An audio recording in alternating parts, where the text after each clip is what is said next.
भला जब हम मर गए और मिट्टी और हड्डियां हो गए तो क्या फिर उठाए जाएंगे? और क्या हमारे बाप दादा भी जो पहले हो गुजरे हैं? कह दो कि हां और तुम लोग जलील होगे।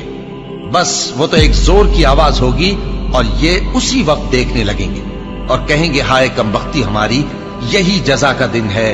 कहा जाएगा कि हां वही फैसले का दिन जिसको तुम झूठ समझते थे।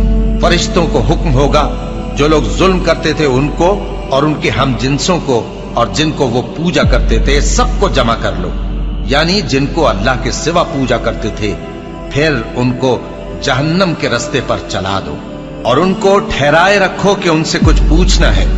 तुमको क्या हुआ कि एक दूसरे की मदद नहीं करते? असल बात यह है कि आज ये लोग अपनी गलती तस्लीम कर रहे हैं और वो एक दूसरे की तरफ रुख करके सवाल और जवाब करेंगे। पैरोकार अपने पेशवाओं से कहेंगे कि तुम ही हमारे पास दाईं तरफ से आते थे। वो कहेंगे नहीं, बल्कि तुम ही ईमान लाने वाले न थे और हमारा तुम पर कुछ जोर न था, बल्कि तुम ही सरकश लोग थे। सो हमारे बारे में हमारे परवरदिगार की बात पूरी हो गई कि अब हम अजाब के मजे चखेंगे। सो हमने तुमको भी गुमराह किया कि हम खुद भी तो गुमराह थे। बस वो उस रोज अजाब में एक दूसरे के शरीक होंगे। हम गुनाहगारों के साथ ऐसा ही किया करते हैं।